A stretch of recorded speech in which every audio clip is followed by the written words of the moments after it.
우리 사도신경으로 신앙 고백하심으로 12월 18일 월요일 새벽 기도회를 시작하도록 하겠습니다. 전능하사 천지를 만드신 하나님 아버지를 내가 믿사오며 그 외아들 우리 주 예수 그리스도를 믿사오니 이는 성령으로 잉태하사 동정녀 마리아에게 나시고 본디오 빌라도에게 고난을 받으사 십자가에 못 박혀 죽으시고 장사한 지 사흘 만에 죽은 자 가운데서 다시 살아나시며 하늘에 오르사 전능하신 하나님 우편에 앉아 계시다가 저리로서 산 자와 죽은 자를 심판하러 오시리라. 성령을 믿사오며 거룩한 공예와 성도가 서로 교통하는 것과 죄를 사하여 주시는 것과 몸이 다시 사는 것과 영원히 사는 것을 믿사옵나이다. 아멘. 우리 찬송가 341장 십자가를 내가 지고 같이 찬송하도록 하겠습니다.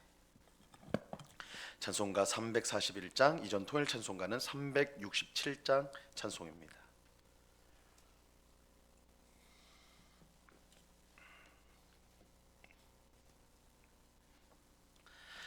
찬송가 341장을 같이 찬송하도록 하겠습니다. 십자가를 내가 지고 주를 따라갑니다. 이제부터 예수로만 나의 보배 삼겠네. 세상에서 부귀영화 모두 잃어버려도 주의 평안 내가 받고 영생 목을 받겠네. 주도 곤욕 당했으니 나도 곤욕 당하리. 세상 사람 간사나 예수 진실합니다. 예수 나를 사랑하사 빛난 얼굴 보이면 원수들이 미워해도 염려할 것 없겠네. 내가 핍박당할 때에 주의 품에 안기고 세상 고초 당할수록 많은 위로 받겠네. 주가 주신 기쁨 외에 기뻐할 것 무엇냐. 주가 나를 사랑하니 기뻐할 것뿐일세. 아멘.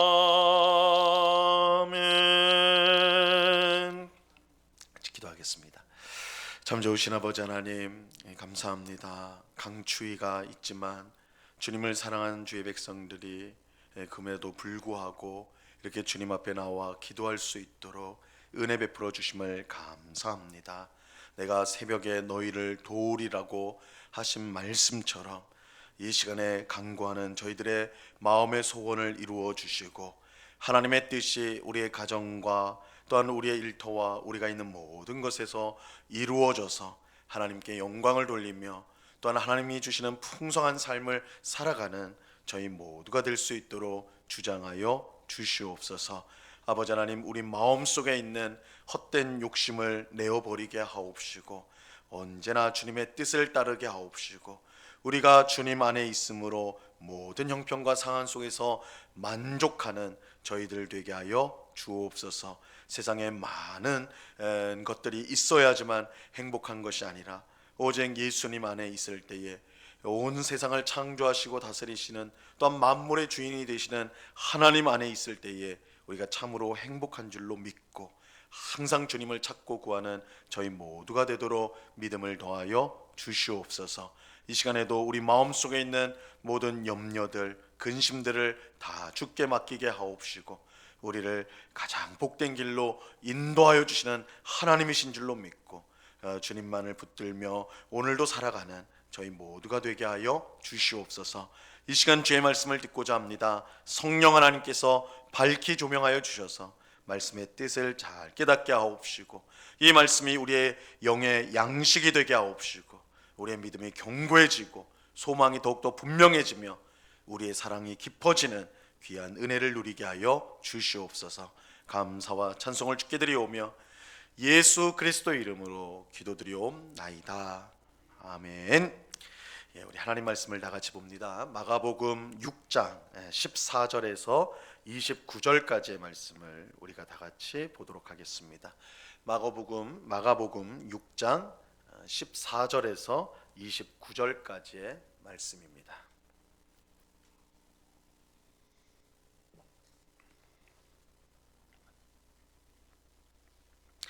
마가복음 6장 14절에서 29절까지의 말씀을 우리 하나님의 말씀을 교독하도록 하겠습니다. 제가 먼저 14절을 읽습니다. 이에 예수의 이름이 드러난지라 헤롯 왕이 듣고 이르되 이는 세례 요한이 죽은 자 가운데서 살아났도다. 그러므로 이런 능력이 그 속에서 일어나느니라 하고, 어떤 이는 그가 엘리야라 하고 또 어떤 이는 그가 선지자니 옛 선지자 중에 하나와 같다 하되, 헤롯은 듣고 이르되 내가 목벤 요한 그가 살아났다 하더라. 전에 헤롯이 자기가 동생 빌립의 아내 헤로디아에게 장가 등고로 이 여자를 위하여 사람을 보내어 요한을 잡아 옥에 가두었으니, 이는 요한이 헤롯에게 말하되 동생의 아내를 취하는 것이 옳지 않다 하였음이라. 헤로디아가 요한을 원수로 여겨 죽이고자 하였으되 하지 못한 것은 헤롯이 요한을 의롭고 거룩한 사람으로 알고 두려워하여 보호하며 또 그의 말을 들을 때에 크게 번민을 하면서도 달갑게 들음이러라. 마침 기회가 좋은 날이 왔으니 곧 헤롯이 자기 생일에 대신들과 천부장들과 갈릴리의 귀인들로 더불어 잔치할세.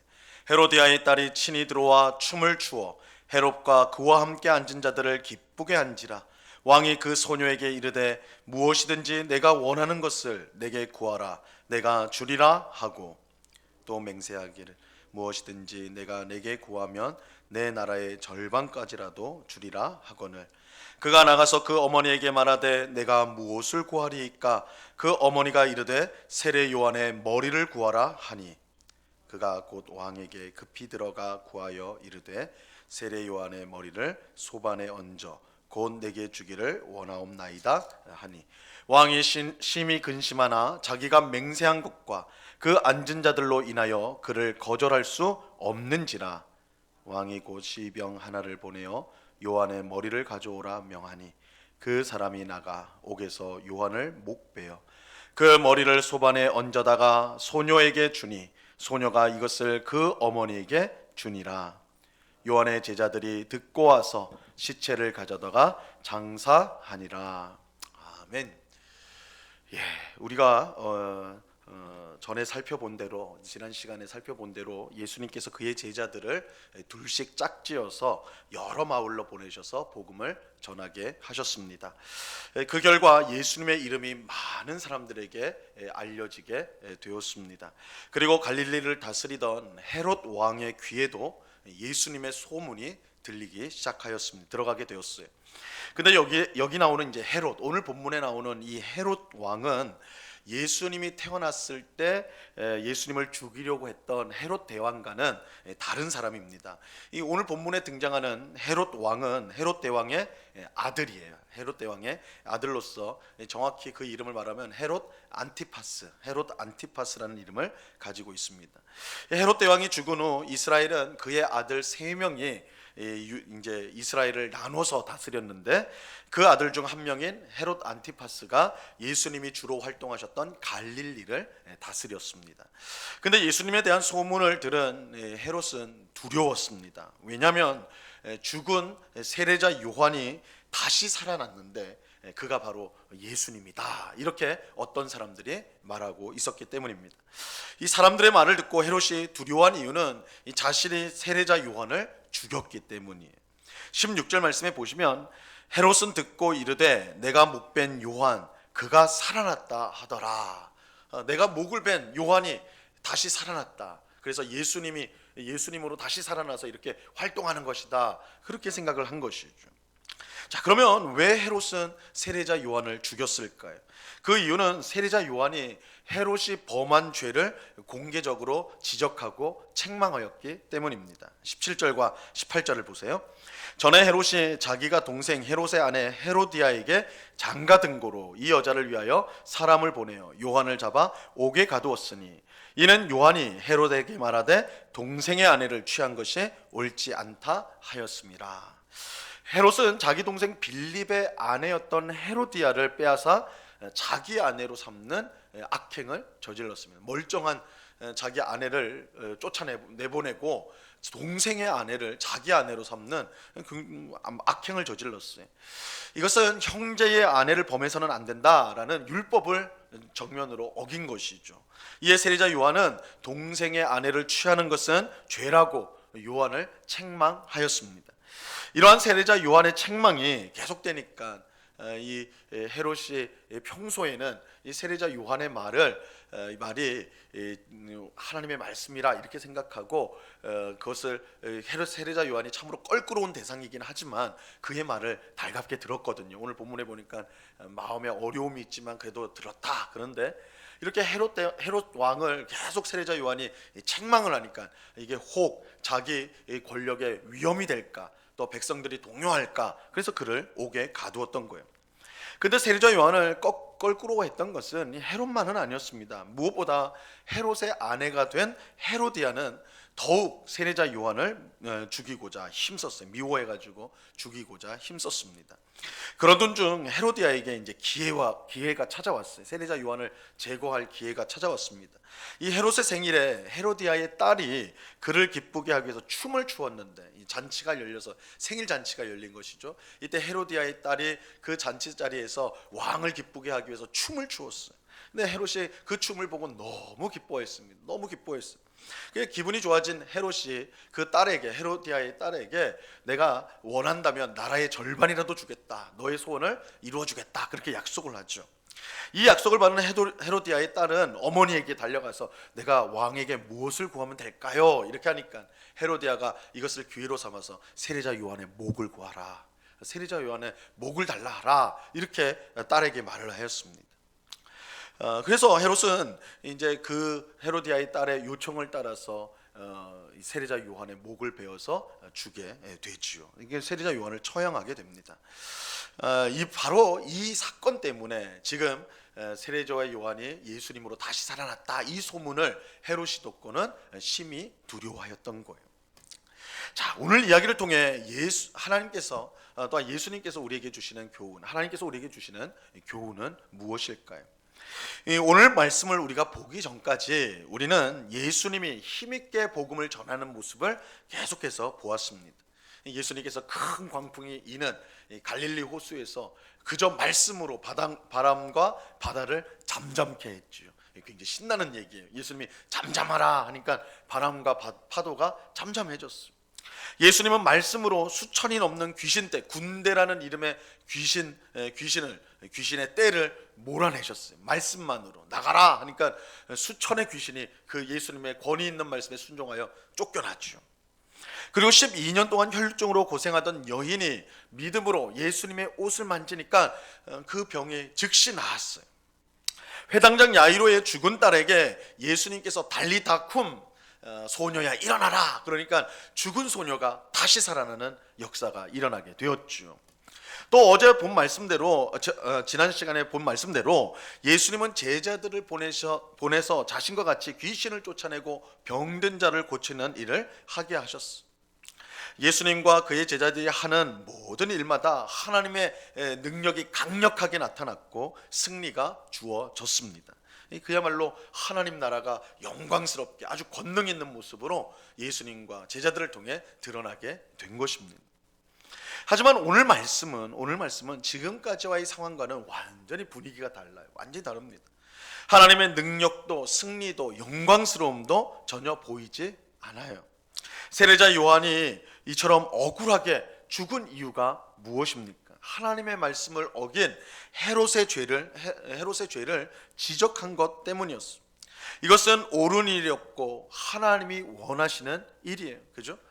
율법을 어긴 죄인을 지적하여서 올바르게 하려는 것, 이것은 하나님의 일이죠. 세례자 요한은 하나님의 뜻대로 그렇게 왕이지만 잘못을 책망하였던 것이에요. 그러니까 하나님이 원하시는 일이에요.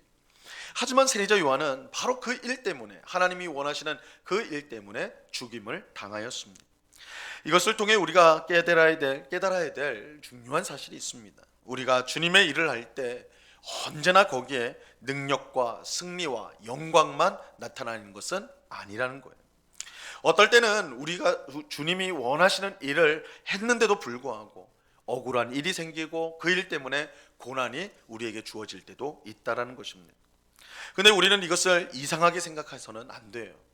세례자 요한도 그렇지만 무엇보다 우리가 믿는 예수님도 그러하셨기 때문입니다. 예수님은 언제나 하나님의 뜻에 순종하는 삶을 사셨어요. 그래서 하나님은 예수님에게 무한한 능력과 은혜를 베풀어 주셨죠. 하지만 그렇다고 해서 예수님이 항상 형통한 삶을 사셨던 것은 아닙니다. 우리가 잘 알듯이 예수님은 십자가의 고난을 받으셨어요. 예수님도 하나님의 뜻대로 살다가 십자가의 고난을 받으셨어요. 마찬가지로 우리가 신앙생활을 할 때 언제나 우리의 삶의 승리와 능력과 영광이 나타나는 것은 아니에요. 세례자 요한처럼 예수님처럼 하나님의 뜻에 순종했기 때문에 이 세상에서 고난과 어려움을 당할 때도 있습니다. 이것이 성도가 걸어가야 하는 좁은 문, 좁은 길입니다. 그러므로 우리는 하나님의 뜻에 순종함으로 당하게 되는 억울함과 고난을 이상한 것으로 여겨서는 안 됩니다. 예수님은 자기를 따라오면 언제나 너희가 편안할 것이다, 우리가 편안할 것이다, 너희가 나를 따라오면 항상 풍성하고 기쁠 것이고 즐거울 것이다, 이렇게 말씀하시지 않았어요. 오히려 예수님은 자기를 따르는 길이 좁고 험한 길이다, 이렇게 말씀하셨습니다. 이런 점에서 우리의 삶이 너무 편하고 넓은 길을 걷는 것처럼 느껴진다면 우리 자신의 삶을 점검해 보아야 돼요. 내가 하나님의 말씀과 뜻에 바르게 순종하고 있는지, 아니면 이 세상에 적당히 타협하면서 그렇게 살아가고 있지는 않은지 점검해 보아야 하는 것입니다. 예수님을 따르는 것은 결코 쉬운 일이 아니에요. 예수님께서 제자들에게 그러셨잖아요. 너희가 나를 따라오려거든 자기를 부인하고 자기 십자가를 져야 한다. 예수님을 따르는 길은 자기를 부인하는 길이고, 자기 십자가를 진다는 것은 죽는 거예요. 나 자신을 죽여야지만 예수님을 따를 수 있다는 것이죠. 쉽지 않아요. 사람들은 넓고 편한 길로 가려고 하지 예수님이 말씀하시는 좁고 험한 길로는 가려고 하지 않습니다. 하지만 우리는 예수님이 말씀하신 좁고 험한 길로 나아가야 합니다. 왜냐하면 그 길만이 우리를 영생으로 인도하는 길이기 때문입니다. 예수님께서 산상수훈을 통해서 좁은 문, 좁은 길로 들어가기를 힘쓰라. 그 과정이 힘들고 어렵지만 그 끝에는 영생이 있기 때문이다 말씀하시죠. 반면에 세상 사람들이 다 들어가기를 원하는 넓고 편한 길, 그 가는 길은 너무 편하고 좋지만 그 끝에는 멸망과 죽음이 있다라고 말씀하셨어요. 우리가 어떤 길을 갈 때 가장 중요한 것은 그 길이 편하냐 넓냐 어떠냐가 아니라 그 길 끝에 우리가 가고자 하는 목적이 있느냐. 아무리 좋은 길이라도 우리가 가고자 하는 목적이 아니라면 그 길은 가서는 안 되죠. 아무리 힘들고 어려운 길이라도 그 목적지가 우리가 원하는 목적지라면 그 길로 가야 하는 것입니다. 예수님은 우리 신자의 삶, 성도의 삶이 그 끝이 영생, 목적지가 영생이기 때문에 영생으로 나 있는 그 좁고 험한 문과 길을 기꺼이 가야 된다라고 우리에게 말씀하는 것입니다. 우리가 무엇보다 힘써야 할 일은 하나님의 뜻대로 내가 살고 있는가 하는 것이죠. 그럴 때 생기는 억울함과 고난을 이상한 것으로 여기면 안 돼요. 그것은 오히려 우리가 신앙생활을 잘하고 있다라는 증거인 것입니다. 우리는 이걸 너무 거꾸로만 생각해요. 우리가 복을 받고 아무 문제도 없고 그래야만 내가 신앙생활을 잘하는구나. 조금의 어려움이 오고 힘든 일이 생기면 내 신앙생활에 문제가 있구나, 그렇게 생각하는데 사실 그렇지 않아요. 오히려 우리가 하나님의 뜻대로 온전히 순종하려고 할 때 고난이 오고 억울한 일이 생기게 되는 것입니다. 그러므로 우리는 그것을 이상한 것으로 여기서는 안 돼요. 오히려 우리가 신앙생활을 지금 바르게 하고 있다는 하나의 증거가 되는 것입니다. 오히려 세상과 타협하면서 내가 지금 편안하게 살고 있다면 그것이야말로 우리에게는 큰일이죠. 왜냐하면 넓은 길의 끝에는 멸망이 있기 때문입니다. 비록 하나님의 뜻대로 사는 삶이 좁고 험한 길이라도 그 끝에는 영생과 구원이 있음을 알고 오늘 하루도 주님의 길을 쫓아서 살아가는 우리 모두가 될 수 있기를 바랍니다.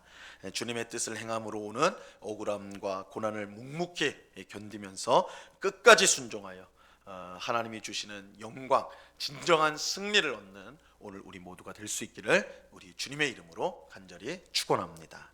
기도하겠습니다. 하나님 아버지, 감사합니다. 예수님과 제자들은 하나님의 말씀의 능력으로 귀신도 쫓아내고 죽은 자도 살려내고 병자도 고치는 정말 하나님의 영광을 드러냈지만 오늘 본문에 나오는 세리자 요한은 하나님의 뜻대로 살다가 억울한 죽음을 당하였습니다. 그러나 이 또한 우리가 하나님의 뜻에 순종할 때에 주어지는 하나의 결과라는 것을 우리로 하여금 알게 하여 주시옵소서. 우리가 이 땅에서 부귀영화를 누리는 것만이 하나님께 복을 받는 것이 아니라 하나님의 뜻대로 살다가 고난받고 억울한 일을 당하는 것도 하나님을 기쁘시게 하는 하나님이 원하시는 삶을 사는 것임을 우리로 하여금 알게 하여 주시옵소서. 그래서 이 땅에서 편하게 살기 위해서 믿음을 타협하고 버리는 어리석은 삶을 살지 않게 하옵시고 조금 힘들고 손해를 보고 어렵더라도 하나님의 뜻에 순종하는, 그래서 그 끝에 영생을 얻는 주의 백성들이 다 될 수 있도록 도와 주시옵소서. 주님, 우리에게 믿음을 더하여 주옵소서. 우리는 조금의 어려움에도 조금의 억울함에도 우리가 견디지 못하고 힘들어하는 저희들입니다. 그러나 주님, 주님의 뜻대로 삶으로 주님의 뜻대로 살기 때문에 오는 어려움과 고난이 있다면 그것을 억울하게, 그걸 이상하게 생각하지 않고 저것을 잘 견뎌내서 끝에 우리 주님이 주시는 참된 영광, 참된 승리를 모두 얻는 우리 모두가 될 수 있도록 주님 주장하여 주시옵소서. 아버지 하나님, 이 시간에 또한 간절히 기도하옵기는 우리 영국교회를 위해서 기도합니다. 우리 교회가 이 지역에서 주님의 복음과 주님의 사랑을 증거하는 그런 복된 교회 되게 하여 주시옵소서. 온 성도가 서로 사랑하여서 그 사랑이 흘러넘쳐 이 지역에 있는 모든 사람들에게 그 사랑이 미치게 하시고, 그래서 교회를 통해 우리 성도를 통해 많은 지역에 있는 분들이 주님 앞에 나올 수 있게 하시고 믿지 않던 자들이 예수님을 믿는 귀한 역사가 일어나게 하여 주시옵소서. 영국교회를 통해서 또한 선교사를 돕고 또한 농어촌의 교회들을 돕는 귀한 역사가 있게 하여 주시고, 아버지 하나님, 무엇보다 정말 이 세상의 더러움과 악함을 향해서 거룩함과 의로움으로 우뚝 서는 그런 복된 교회, 하나님이 사용하시고 하나님이 기뻐 받으시는 교회로 세워질 수 있도록 은혜와 긍휼을 베풀어 주시옵소서.